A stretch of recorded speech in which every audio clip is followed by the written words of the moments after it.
And we're live with his Jeffness. Jeff, the SP Spaz Miller.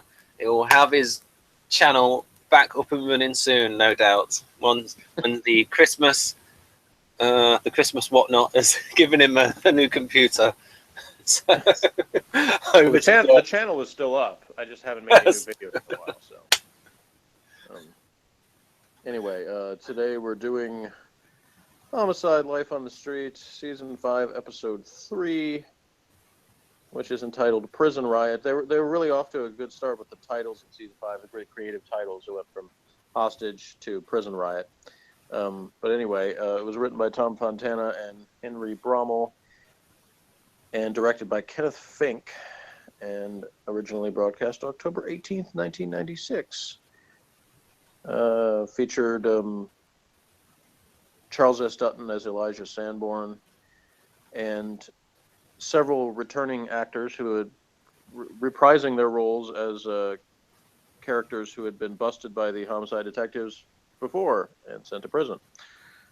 So they came back for that, and I'm going to go straight to the David B. 226 Morris review, since he basically summarizes the episode, and it's usually better than the other separate recaps they have on this site. Anyway, he says, and you hearing me okay, Ben?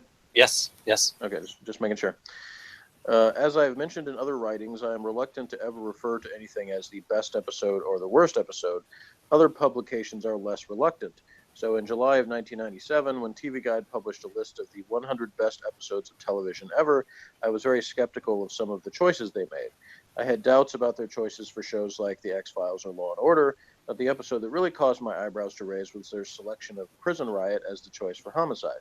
Now, I'm not saying this isn't a very good episode, but the best ever? I'm not even sure it was the best episode of Season 5. One would think episodes like Three Men and a Dina or Every Mother's Son would have had much greater claim to the title of the best episode. In fact, if the editors had waited 6 months, I'm almost positive they would have picked The Subway instead, which really does have a legitimate claim to being one of the all-time greats. That'll be in Season 6, by the way. But for a show that produced many, many remarkable moments, it is odd that the editors would have focused on this one. That's not to say that Prison Riot isn't a great episode, because it does show some brilliant ideas and some very startling character portrayals. For one thing, it has a daring idea to revisit the fates and lives of several criminals that the detectives have put into jail over the past year. As we see in the opening sequence, James Douglas, one of the murderers in Autofocus from Season 4, kills wife killer Claude Vetter from Requiem for a Dina because he banged into him at the cafeteria. This sets up a fight which leads to a riot, and when it's over, James lies dead too. When the squad, sans Pimpleton, goes to investigate the riot, nobody, especially Munch, is particularly eager to solve this killing. G tells the detectives to fill in the paperwork and then come back home. He, like everyone else, doesn't give a damn who killed James Douglas. However, Bayless, the primary on the case, wants to solve it. Part of this is because during the investigation, he becomes convinced that Elijah Sanborn, a lifer for the murder of the drug dealer who killed his wife, saw the murder and wants to tell him. He learns that Sanborn's son, Kingston, barely a baby when his father went to prison, is under arrest for robbery. So in one of his more ruthless acts, he manipulates both the state attorney and the man's family to get Sanborn to tell what he's seen in exchange for reduced time for Kingston. But when Sanborn sees his son and daughter, neither of whom has visited him in prison, and realizes that neither of them even care about him anymore, he confesses to the murder himself, even though Bayless is convinced he is lying. Bayless is convinced that Sanborn is looking for redemption, but ultimately, in true homicide fashion, Sanborn never gives up the murderer. The killer is revealed when Trevor Douglas, James's cousin, is beaten into a coma by fellow inmate Tom Moran's, the murderer of Erica Chilton way back in Hate Crimes. And it says way back in Hate Crimes is actually way before that, because that case... Oh, Sam's gone. Yeah, Jeff's mic is now off. I will have to fill. Right. We've got to mention some MBTI stuff in this. Well, we've got the story focusing on Bayless. Bayless was a bit SFJ in this. And I'll wait till So you have to get back in. I might have to retitle this episode because I don't know how much temperament stuff we can get in. Can't just put the old temperament section there in the title if it doesn't contain much typology. So I'll wait for his Jeffness to get back. So what I can do is go over to... No, that's the wrong button. I will press F12 and go back to the Hangout, and I'll click on here. So, right,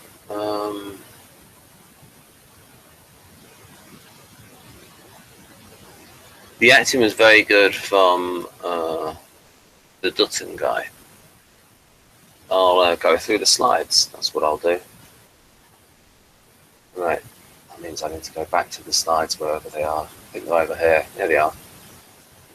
Right. This is showing that you've got some neo-Nazis in the prison.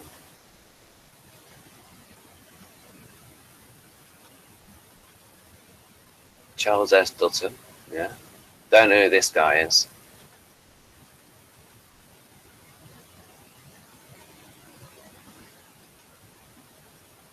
Wait a minute.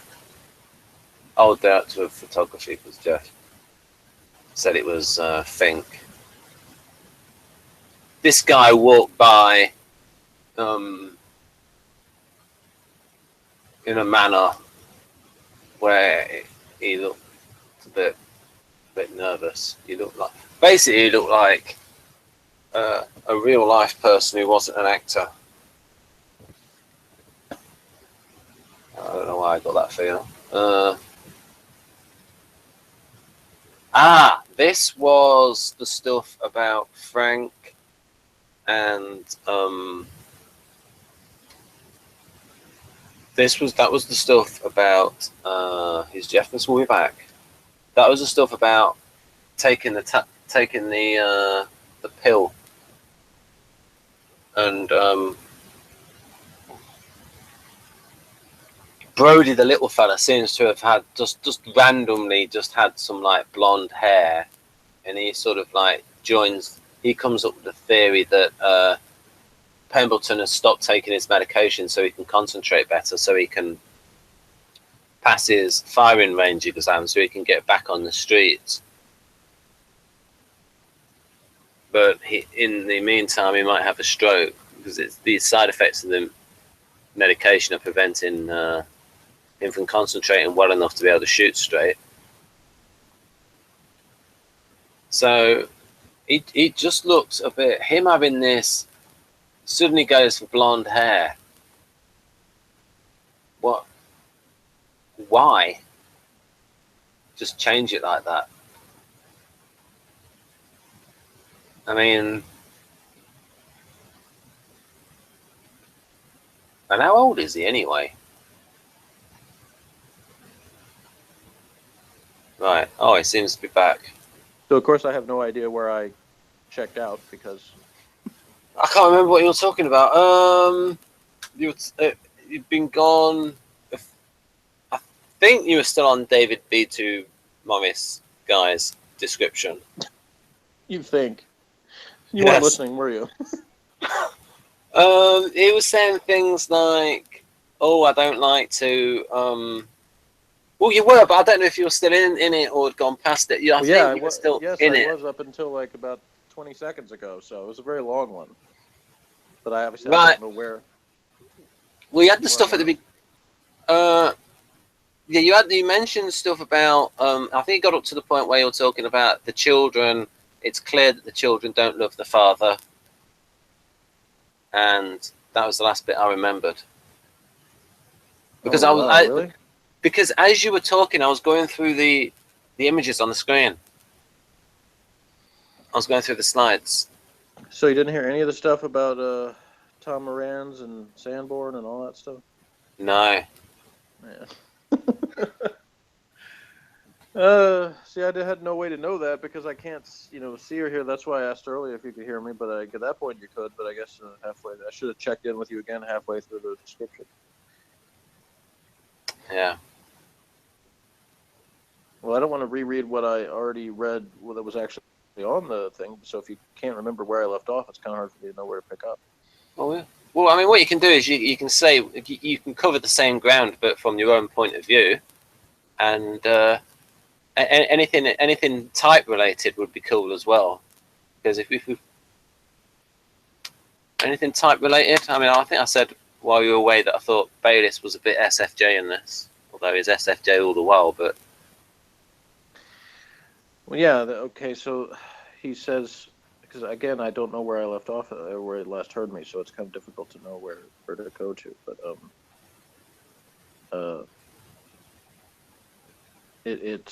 he talks about Bayliss's caring about Sanborn. What? Who's Sanborn? Elijah Sanborn was the prisoner. Oh, the guy played by whatnot, Duttis. Is it Duttis? Okay, yeah, I guess I do need to reread this. This time, pay attention, okay? Yeah, okay. It's just that I was doing the slide thing. I'll stop doing the slide thing. I'll do the listening thing. Okay.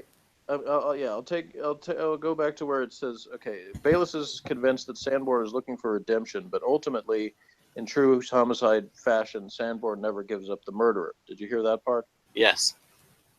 Okay. So you heard about how it was written. Then I said, the show's one of Fontana's best scripts. That deals with several old plot lines from season past, but also because it deals with prison life. Did you hear the No, stuff I didn't hear that. No. Okay, so basically, I'll sum that up. I won't read the whole thing, but he basically says that Fontana went on to create the series Oz for HBO and used some of the things that were introduced in this became larger plot lines in Oz. But then he says, but as fascinating as this is, the most brilliant character is Sanborn, played by Charles Dutton. Known for his work in August Wilson's plays and in movies such as Menace to Society and Mississippi Masala, Dutton would do some brilliant work on television, winning 4 Emmys for work both in front and behind the camera. He directed the HBO miniseries The Corner, based on another book by David Simon. Dutton lends enormous range with his anger and energy behind Sanborn. Elijah has been beaten and damaged by the system, but remains a strong man, and despite his absence from his family, a loving father. If it seems that Dutton is channeling something personal in this role, it's because he is. Dutton spent 7.5 years in a Baltimore prison himself for stabbing a man in a street fight. This is brilliant work, and the fact that Dutton didn't even get nominated for an Emmy is just another reason why the judges were so narrow-minded against the show. It takes a great actor to match scenes with Dutton, but in case we've missed it before, Kyle Secor is one such actor. No one else would care as much about a case like this or a man such as Sanborn, but Tim Bayliss does. We also get a very good insight into Bayliss personally as he talks about his troubled relationship with his late father. It is clear that they had a lot of issues, but we also know that he still cares for him despite everything. Though Bayliss is at the center of this episode, we also get some good work from Reed Diamond as Kellerman. He seems more open, friendly, and congenial to his fellow detectives. There is also a fascinating scene between Brody and Pimbleton about Frank's taking his meds, in which he, like the rest of us, realize we've underestimated the young man. And though it's very serious, we do have a few laughs, particularly when Kellerman, trying to substitute for Frank's wisdom, offers to give Tim a hug. Prison Riot is one of the most brilliantly shot episodes of the season and features 3 superb musical set pieces, which come together at the episode's end, where Bayliss looks over the bay at sunset as Down to Zero by Joan Armatrading plays in the background. It's still one of the best moments in the show's history. So even though Prison Riot isn't one of the greatest episodes ever, even the best episode of Homicide, it's still one of the most emotionally and dramatically wrenching episodes of the series, and one that will not quickly fade from the memory. My score, 10. So once again, I'll say that's what he says. What do you say, Ben? I say 9 out of 10, and I agree that the acting is very good. The plot design was very good with the deal that Bayliss set up, and I wouldn't say that Bayliss was being manipulative. I would just say that Bayliss was being persuasive. I wouldn't say that he was being manipulative. Yeah, he's you know, it's another kind of case where you see the development of his you know, career as a detective in terms of he's thinking of things he probably wouldn't have before in terms of making deals with the prosecutor and stuff like that. Because to me, when someone is being manipulative, it's when they are saying things that they don't believe, or say being overly emotional, things like that. Whereas everything that Bayless said in that situation, I believe, was truthful. Right, and we've already seen examples of him talking about, you know, how he is as a detective without Frank, and you know what he's learned from him and all that. And we have another example here where Frank sort of set the example of how, you know, you're relentless in trying to put the case down, and you know you go to great lengths to do that, rather than Munch's attitude, which is kind of, you know, write this off and move on to something else. So, And I think with Munch, that's more not so much his type as just him being a jaded old detective. yeah, I mean, some of it is because, I mean, you know, Kersey talked about like the skepticism of rational types, you know, not believing that, you know, he's not in there thinking that, you know, solving the murder, you know, inside a prison is going to somehow improve the prison system in any way. So he looks at it realistically in that, you know, this is not going to be something that's going to accomplish anything in particular. Somebody's just going to get killed again later, you know. Yeah, but generally, in a lot of his cases, Munch just is like he's very quick to judge. He doesn't really say, "Hang on a minute, let's think about this." Usually, is the one that will go quickly on a case just to like get it done. To not be skeptical enough, almost too quick to judge. Well, I think he's skeptical of people in general. Like, you know, he feels like he's seen enough of human nature to not like trust people. So I don't think it's necessarily that he gives up right away, but more like he looks for the answer that makes the most sense. Yeah, and part of that, folks, is a thing in Socionica called FI break. So in English, that means that the ENTP is not too fantastically brilliant at understanding people. Yeah. Well, and that's one area where they probably have something in common with SP types, in that they sometimes will see people as, you know, experiment subjects. You know, whether it's a social experiment or whatever, but they sort of look at it as, you know, what can you, how can you do things to affect people and see their reactions to things, as opposed to actually trying to get to know people as individuals. Yeah, but the number one thing that ENTPs do is that they will debate a position that they don't actually believe in, just for the fun of the debate. And it's not necessarily to like piss the other person off the way an ESTP would do it, to see how they react. Yeah, I think it's more about them tuning up because they actually talked to someone about this who didn't actually know his type, and he actually said himself that he does it just to test his own debate skills. mm-hmm. Right. Okay. But I think, you know, the scene that Morris mentioned with Brody and Pimbleton was a good sort of another insight.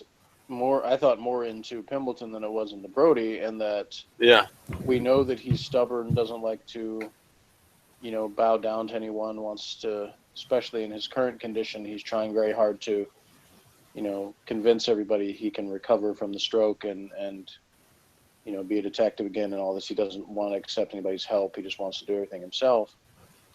And so it was hard for him to make that admission to Brody when he said, "I've underestimated you." That wasn't an easy thing for him to do, but you can tell that it actually did make an impact on him, to the point that he felt the need to say that instead of just kind of waving him off. I would have added a line or two about the fact that why has Brody changed his hair color? I don't know. You know, I mean, it's just like he could have wear a hat. Just like randomly turn up with a really fake blonde dye job, and you know, I had underestimated you. He just, you know, just put something in about his change of hair color. By the way, nice hair dye. Yeah, I don't know. It's possible that was a change that wasn't approved by the show. Maybe they didn't want to call attention to it.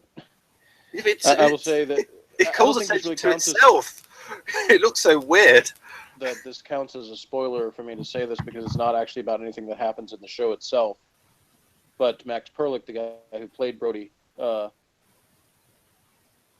into some legal trouble. I'll just say, and the show was not particularly happy with him for some of his antics behind the scenes. So So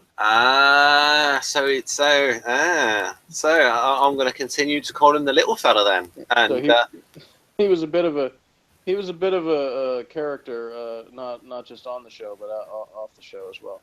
so what does Morgan call him, the scrub? No, I don't think he calls him the scrub. Does he call the character an NF scrub? I can't remember. He did call him an NF. I don't remember whether he called him a scrub or not. He might have, though, because he calls a lot of people scrubs. So. Right. Right. But he's the squirrely of this show, that's for sure. Oh, yeah, that's right. It's squirrely, yes.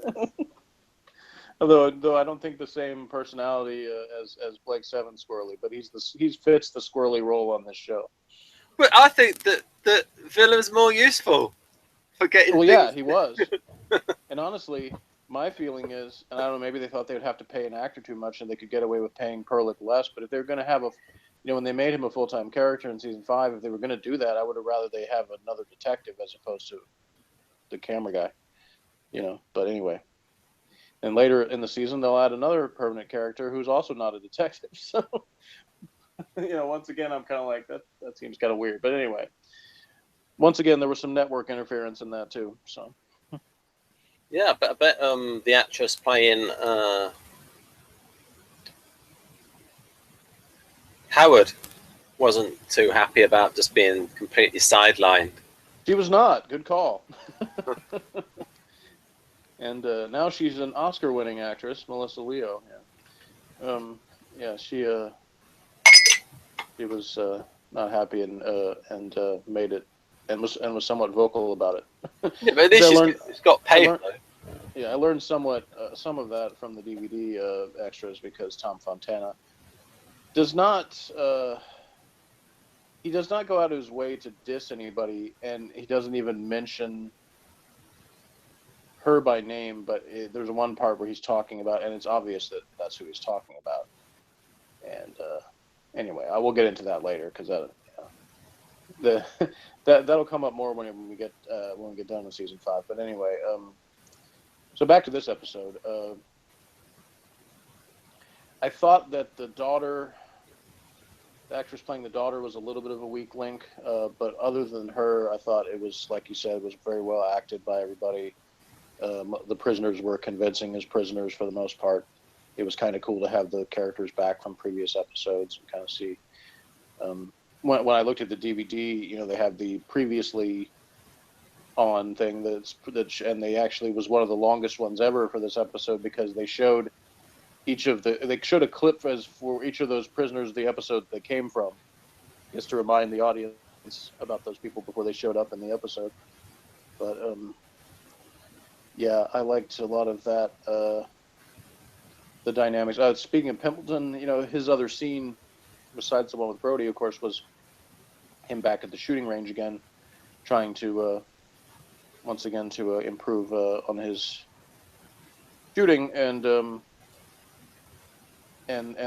guy says, in a I can't remember if he said a few weeks or a couple weeks, you'll pass the test, and Pimpleton says, I don't have a couple weeks. Yeah. I thought that was a good kind of ominous declaration from Frank, because it's kind of one of those, it's a little bit ambiguous. You're like, is he saying that because he can't wait that long, or because he thinks if he stays off the medication that long, he's going to have worse effects, or exactly what? I'll tell you what, Frank with a stroke still gets more words out per minute than Obama without a teleprompter. Anyway,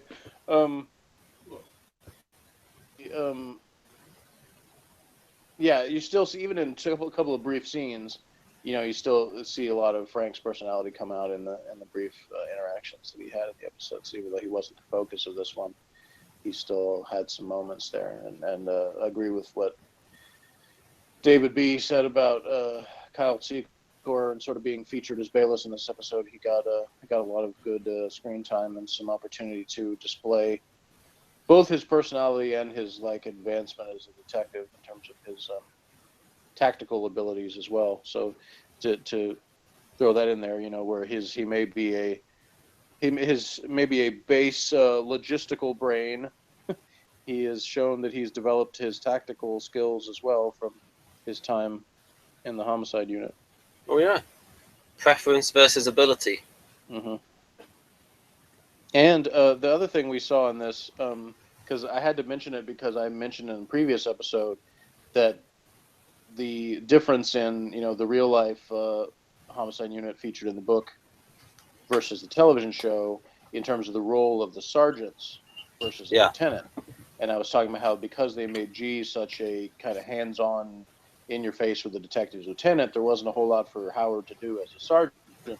In this episode, we actually saw a little bit of that go-between role where she was kind of running interference for Bayless, and you saw a little bit more of what that dynamic was like in the real-life situation where he was asking her about, what's the location of these detectives, and she was rattling off where they all were. But of course, had to make up something for Bayless because she didn't want to tell him he was working on that other case that G had told him to drop. So, and he knew what was going on, and had that smile when he walked away. Right. That's I thought was a great scene to have that thing where he's saying one thing because he's always playing both sides of it as a good, commander of the situation, because he's trying to sort of put the fear in her, like, hey, I'm not going to let you slide on this. But at the same time, he knows what she's doing and he's allowing it to happen. So as soon as he turns around, he's got the smile on his face because he knows he's accomplished both things and that he's letting Bayless do this. And he's also, giving it to Howard a little bit so that she doesn't get too comfortable in that, I'm going to keep things from the boss kind of thing. So I thought that was really good. I wish there had been more of those type of scenes, but at least for what it is, it's a good one in this episode. I lean toward. I know you lean towards Bayless being an ISFJ. I lean to him being a bit more ESFJ, and so the ability to change the emotions in other people is a feature of ESFJs. And so, I guess to me, we've talked about before how I feel like that's the least important difference is the I thing. And it's kind of more of a degree, but it seems just, to use the Kersey descriptions, that he seems to fit the role of protector a little bit more than the role of provider. But that's just, and I think that follows through not only in his behavior towards Frank, but as the series goes on, he'll have more opportunities where he's kind of doing the same thing. And I sort of contrast that with another cop show detective, John Kelly from NYPD Blue, played by David Caruso. And that character, I think, is an ESFJ, and I think if you compare those two characters, you kind of see the difference in those two roles. But yeah, I mean, I'm not saying that he couldn't, be an extrovert, but it's just it just seems like more often than not he chooses the protector role. Yeah, it seems to be sort of in between. Yeah. Which is natural, like I said, for people that they do tend to kind of move between in a lot of ways. There's less people that are extreme one way or the other. So. Yeah, although certain types, I think it can be quite clear. Right. Yeah. I think, but you have some that are more, you kind of move in between. Whereas I think if you look at, say, G versus Bolander, you have a pretty obvious difference in that they're both STJs, but I feel like Bolander is definitely much more to the I side and G much more to the E side. So you see the difference more starkly in those two. Yeah. Yeah, I mean, Whereas, with say Felton and Kellerman, maybe not as strong of a difference. yeah. Yeah, but you see, yeah. Yeah, it's just that ESTJs are generally very quite sociable people because they want to do all that networking. Right, they're sociable, but they plow through social stuff just the same way they do everything else. Yeah, but you know what I mean. It's like yeah, so it comes off as being kind of they're like abrupt and yes, aggressive with people, even when they're in being like doing the social friendliness thing. But that's just how they come off. Actually, one of my coworkers, that I've mentioned before, the other day when she was saying that a particular customer came up and complained to her about her because of the way she had talked to one of the employees because they had witnessed it, and was basically saying she had, she was angry with him, and she said, I wasn't even angry, I was just doing some training. And I said, yeah, that's the thing with you is that people here, they think that you're angry when you're not because you just have that forceful way of talking. So what type is she? This person that got ESTJ. Is she the one that demanded that if I don't get the appointment within 20 minutes, I'm leaving? Yes. Right. The doctor's office said if I'm not, if the doctor's not ready to see me within this amount of time, then I'm leaving because I'm not going to wait that long. Yeah. All right. Well, well, I'm going to go to the hospital in February, and my only stance is that I'm not going to fill a certain form in.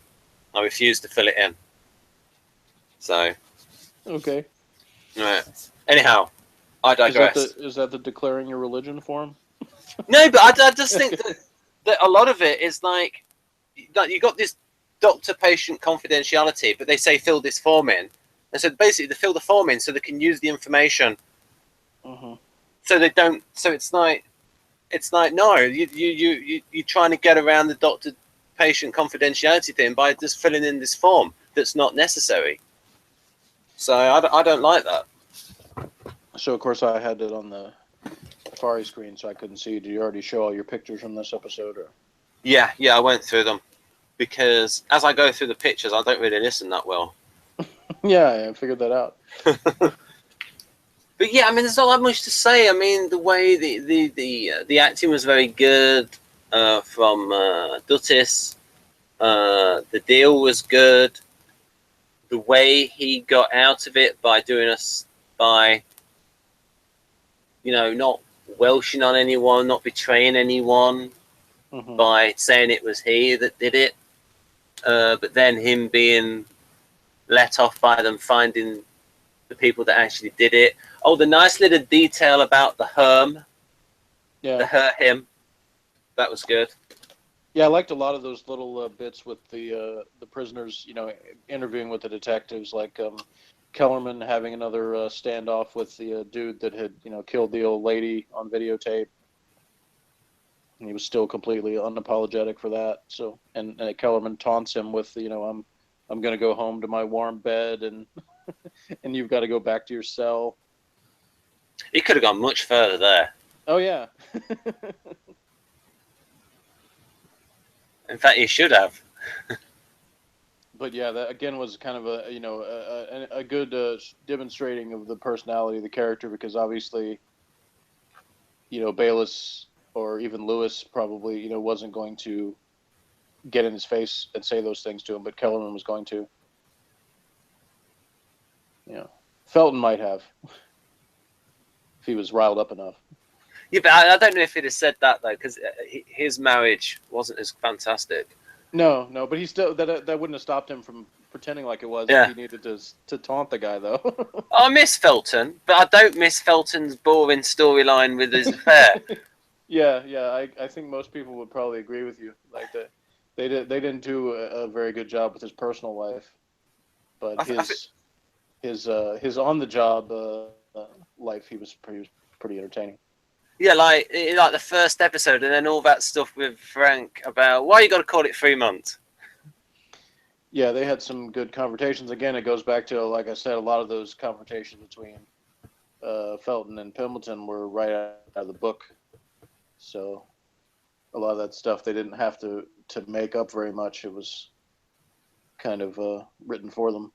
And also stuff that's sort of out of real life in terms of the relationship between ISDP and ISFP. Mm-hmm. Yeah, I mean, I've said before with you know, you have kind of two sides of the coin, and so you see, you know, there's an understanding of each other, but also a distrust sometimes, based on sort of a different way of looking at things. So they can be very knowledgeable about what the other one is doing, because they recognize the same things they would do themselves, as opposed to obviously a different dynamic with Frank and Tim, because you have a a different temperament and a different way of looking at it. So Tim, for the the first in the early seasons, is kind of taken aback by a lot of the things Frank says, because he can't believe somebody thinks this way, because he's not used to, and in his mind it's like these things are just true, right and wrong, and how can this guy kind of bend to those things in a way that doesn't make sense to him, and Frank kind of looks at it as, I think he originally probably just sort of diagnoses Tim as being this, he's the naive white boy character or whatever. And then as it goes on, he kind of learns more about Tim personally, and then he doesn't see him as much that way. Yeah. I think maybe the actor is a little bit older than the part that he's playing. Which actor? For Bayliss. Oh. Because you can see his grey hairs in this season. Right. But I think when the show started, they took advantage of the fact that he's still quite baby-faced at that time, so they could cast him in that role and make him seem younger than he was. But, you pretty much, I think you have to at least be in late 20s to, to have had enough time on the force to become a detective. Yeah. Pretty much anywhere.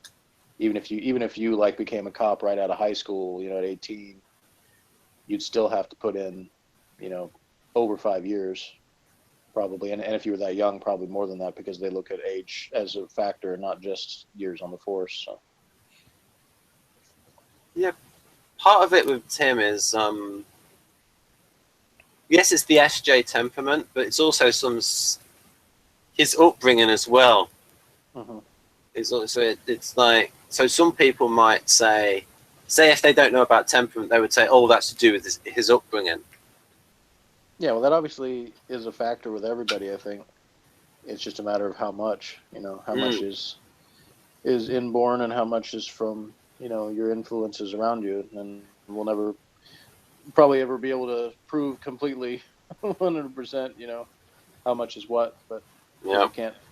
you can't have you don't have the control experiment of seeing, if you had the ability to like view someone's life completely over again, but with different influences to see how they would have turned out, then you would be able to prove that and see it. But so far, we don't have the ability to do that.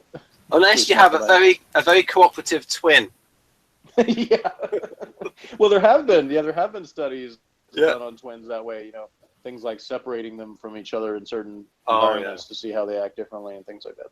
So scientists love twins. Scientists absolutely love twins. Here's some for any typology people who have listened up to this point. I can actually give you something useful. There was Dario Nardi mentioned a study called Minnesota Twins, which was an MBTI study of twins. So you can see if there's a relationship there. I'm quite hurt that you deemed everything I said up to this point to not be useful. Well, that is also useful. I was about to say that, but I got in the way of myself. But extra useful. All right, so I'm kind of flipping the stuff in my head to think if there was anything else to say about this one. I guess you said you gave it a 9. This would actually be one of those rare episodes that you would rate higher than me. I'm going to give it an 8. Ooh! Again, I really enjoyed the episode, but seeing it right after the hostage story, I sort of was reminded of how I liked the hostage story quite a bit better. And I guess probably the biggest reason is because of the emotional impact of the stuff with Pimbleton, and because this episode we didn't, we only got a little glimpse of that. And that in itself I don't have a problem with. I'm glad that they're showing, especially Bayless having a meaty case to work with that the one steering things on, and also it wasn't having to do with child killers again, because it seemed like for a while there it was like anytime that the focus was on Bayless, it was always him not being able to handle kids being killed and stuff like that. So, well, that's a theme that will come back again. But at least for this one, it wasn't anything to do with that. So, you actually saw, I think, Bayless able to use his compassion for the kids in a way that was constructive, as opposed to it hindering his ability to do the investigation. So I like that, and I like, as usual, the little details of it. I just, as a standalone episode, I think it's actually a good episode probably to show to somebody who had never seen Homicide before. It's kind of a good episode to feature, so I can kind of understand why TV Guide would have picked that on their list. Though personally, I don't think it's. Well, I agree with what Morris said, that it's not in my top 10 of all time with Homicide. But when you think about an episode that would be, when I think about like 3 Men and Adina, that would be one that it'd be tough for somebody to watch that first, and have that be their introduction to Homicide. Because I think you kind of have to lead up to that, whereas this one kind of is pretty good as a standalone episode. Yeah, I mean, in the larger narrative, I think it's a little bit of a step down from the hostage story, because I just love that one so much. This one doesn't quite rise to that level to me. Yeah, I mean, really, this episode should be the average. This should be the average episode in terms of. I would say it's a little above average. No, I'm just saying this. I'm just saying the average. The average should be this high in television writing. That's what I'm saying. I'm just complaining about the general. It'd be great if it was, but then I'd watch too much television probably. I actually deliberately don't watch new stuff on television because I've already got so much other things I already know that I want to see that from the past, that I don't want to get, and I don't want to get interested in something new and then it gets canceled, because that's happened to me several times before. And the last time that I thought, that about a show, it was actually another show Andre Braugher was in. And I said, I'm not going to get interested in this because it'll probably get canceled after a season or less. And then that's exactly what happened. Yeah, I mean, if a series was about 10 episodes like Game of Thrones, this standard probably would be the average, because they're only doing 10. Yeah, obviously, if you do less episodes, I think you can keep it up a little better. So it's more of a challenge to keep up that quality over a season that's 20 plus episodes. But I think more than almost any other show, Homicide was able to do that, though, because they had so many good episodes over the course of the season that even the ones that were up to standard were still better than a whole lot of stuff on television. So, but like I said, my marks out of 10 are for Homicide. I mean, there's a load of episodes of Blake 7 that I would put higher than this. And I know that might sound crazy, but it is, because there's only a few that would be better than this.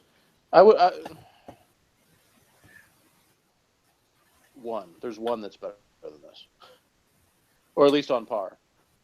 Yeah, that's just because it's Provine. Because yeah, I mentioned him again yesterday because we want to wrap up the Homicide part, but I mentioned him again yesterday because we saw the new Star Wars movie, and there was another one of those scenes where the villain character. I've not seen it yet. For anybody who's watching this does not spoil any major thing about the movie. So and I've not seen the last one either. Yeah, I'm not even saying the names of the characters or anything, but there's a scene where a villain character takes too long to shoot somebody because they're too busy talking to them about what's going to happen instead of just shooting them. And what I said at the time when I reviewed Countdown was that the great thing about Provine was every time he had an opportunity to just go ahead and shoot somebody, he did it. He didn't stand around talking to them for a minute and allow somebody to capture him. When he finally did get captured, it was because he was just overpowered, not because he was wasting too much time talking to the guy he was going to kill. Well, yeah, I mean, I thought those criticisms of Blake 7 were a little bit harsh, seeing there's like so many other programs, the villains don't just get in there and shoot the heroes. Well, yeah, I never said that was unique to Blake 7. Yeah, I would agree with you. It happens on tons of shows. That was my point. That's what I was saying was a good thing about that Blake 7 episode, was they demonstrated you can have a story that meets all of the requirements of the story and have a villain that isn't an idiot, who's so Yeah. full of himself that he has to listen to himself talk in a way that he puts himself in the position to get killed or overpowered because he's too busy talking instead of taking care of business. Yeah, and then you've also got Doctor Who, the Doctor not finishing people off. Oh yeah, well of course he's a different character. You know, that's he's not supposed to be a villainous character, so he's trying to spare people when he has the chance to. So that's a little different. But anyway, Plus, I think he wants to keep his life interesting. He doesn't really want to finish him off. well yeah, that's probably also true. The NTP. All right, so that's Prison Riot, ladies and Yes. gentlemen. And I actually have to remind myself what the next. Oh, okay, I remember now. The next episode is, and it will feature the return of a character that's already been introduced, and then the introduction of another long-term character. So next time. Yeah, bye-bye, folks. So it's bye from me. Bye-bye. All right.